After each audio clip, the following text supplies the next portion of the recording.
സലീം രാജിനെ സംബന്ധിച്ച് ഒരു കോടതി നടത്തിയ നിരീക്ഷണം DGP പോലും പേടിക്കുന്ന ഒരു പോലീസുകാരനാണ് സലീം രാജ് എന്നായിരുന്നുവല്ലോ. സലീം രാജിനെ സംബന്ധിച്ച ഭൂമി തട്ടിപ്പ് വാർത്ത ഇന്ന് ദേശാഭിമാനി ലീഡ് വാർത്തയാക്കിയിരിക്കുന്നു. അതിനൊപ്പം ദേശാഭിമാനി തരുന്ന ചിത്രവും, ഒരുപക്ഷേ ഈ വാർത്ത തുടർ വാർത്തയായി മാറുമ്പോഴൊക്കെ ഈ ചിത്രവും തുടർന്ന് വന്നുകൂടായികയില്ല. ആ ചിത്രവും സ്വയം സംസാരിക്കുന്ന ചിത്രമായി മാറിയിരിക്കുന്നു. കാണുക. സലീം രാജിൻ്റെ ഭൂമി തട്ടിപ്പ് അന്വേഷണം നീട്ടാൻ വിജിലൻസ് ഹൈക്കോടതിയിലേക്ക്. കെ ശ്രീകണ്ഠനാണ് തിരുവനന്തപുരത്ത് നിന്ന് വാർത്ത റിപ്പോർട്ട് ചെയ്യുന്നത്. അതിങ്ങനെ: മുഖ്യമന്ത്രിയുടെ മുൻ ഗൺമാൻ സലീം രാജ് ഉൾപ്പെട്ട കടകംപള്ളിയിലെ ഭൂമി തട്ടിപ്പിൽ അന്വേഷണം നീട്ടാൻ വിജിലൻസ് നീക്കം. അന്വേഷണം പൂർത്തിയാക്കാൻ 6 മാസം കൂടി സമയം ചോദിച്ച് ബുധനാഴ്ച വിജിലൻസ് അന്വേഷണ സംഘം ഹൈക്കോടതിയിൽ അപേക്ഷ നൽകും. ആഭ്യന്തര വകുപ്പിൻ്റെ രഹസ്യ നിർദ്ദേശത്തെ തുടർന്നാണ് സമയം നീട്ടാൻ വിജിലൻസ് ഡയറക്ടർ നിർദ്ദേശിച്ചത്. 6 മാസം കൂടി സമയം ചോദിച്ചിരിക്കുന്നു. അത് നീട്ടി കൊണ്ടുപോയി മുഷിപ്പിക്കാനുള്ള ശ്രമത്തിൻ്റെ ഭാഗമായാണ് ഇത് എന്നാണ് ദേശാഭിമാനി പറയുന്നത്. സുതാര്യ കേരളം പരിപാടിയിൽ നൽകിയ പരാതിയും റവന്യൂ ഇൻ്റലിജൻസ് റിപ്പോർട്ടും പൂഴ്ത്തിയതിന് പിന്നാലെയാണ് വിജിലൻസ് അന്വേഷണവും നീട്ടിക്കൊണ്ടുപോകുന്നത് എന്നും ഈ വാർത്തയിൽ ദേശാഭിമാനി നമ്മോട് പറയുന്നു. ഇതിനിടയിൽ സോളാറിൽ ജുഡീഷ്യൽ അന്വേഷണം സർക്കാർ പ്രഖ്യാപിച്ചെങ്കിലും സിറ്റിംഗ് ഹൈക്കോടതി ജഡ്ജിയെ കിട്ടാനില്ല. അതിനുള്ള കാരണം പിണറായി വിജയൻ നന്നായി വിശദീകരിച്ചിരിക്കുന്നു. ദേശാഭിമാനിയുടെ പൊതുവാർത്താ പേജിലെ വാർത്തയിലൂടെ സോളാർ തട്ടിപ്പ് കേസ് സിറ്റിംഗ് ജഡ്ജിയെ കിട്ടാത്തത് സർക്കാരിൻ്റെ നിലപാട് മൂലമാണ് എന്നാണ് പിണറായി നിരീക്ഷിക്കുന്നത്. സോളാർ തട്ടിപ്പ് കേസിൻ്റെ ടേംസ് ഓഫ് റെഫറൻസിൽ മുഖ്യമന്ത്രിയെയും മുഖ്യമന്ത്രിയുടെ ഓഫീസിനെയും ഉൾപ്പെടുത്താൻ സർക്കാർ തയ്യാറാകാത്തതാണ് സിറ്റിംഗ് ജഡ്ജിയെ വിട്ടുകിട്ടാതിരിക്കാൻ കാരണമെന്ന് CPIM സംസ്ഥാന സെക്രട്ടറി പിണറായി വിജയൻ പറഞ്ഞു. സിറ്റിംഗ് ജഡ്ജിയെ വേണമെന്നാണ് LDF നിലപാട്. മുഖ്യമന്ത്രിയും അദ്ദേഹത്തിൻ്റെ ഓഫീസും ഉൾപ്പെട്ടതുകൊണ്ടാണ് ജുഡീഷ്യൽ അന്വേഷണം ആവശ്യപ്പെട്ടത്. ഇതില്ലാതെ എന്ത് ജുഡീഷ്യൽ അന്വേഷണം?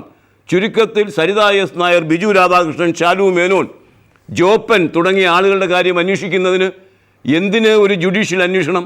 ഇപ്പോൾ തന്നെ അതേ സംബന്ധിച്ച ക്രിമിനൽ കേസുകളുണ്ട്. എന്തിന് ഒരു സിറ്റിംഗ് ജഡ്ജ്? യഥാർത്ഥത്തിൽ മുഖ്യമന്ത്രിയും അദ്ദേഹത്തിൻ്റെ ഓഫീസും ഉൾപ്പെട്ടിട്ടുണ്ടോ എന്ന പരിശോധന ആവശ്യമാണ് എന്ന് ടേംസ് ഓഫ് റെഫറൻസിൽ പറയാതിരിക്കുന്നത് കൊണ്ടാണ് ഹൈക്കോടതി സിറ്റിംഗ് ജഡ്ജിനെ ലഭിക്കാതിരിക്കുന്നത് എന്ന നിരീക്ഷണമാണ് പിണറായി വിജയനും തുടർന്ന് കോടിയേരി ബാലകൃഷ്ണനും കൈക്കൊണ്ടിരിക്കുന്നത്. ജനങ്ങൾക്കിടയിൽ എപ്പോഴും കുണുങ്ങി നടക്കാൻ പൂതിയുള്ള മുഖ്യമന്ത്രിയാണ് ഉമ്മൻചാണ്ടി എന്ന് നമുക്കറിയാം.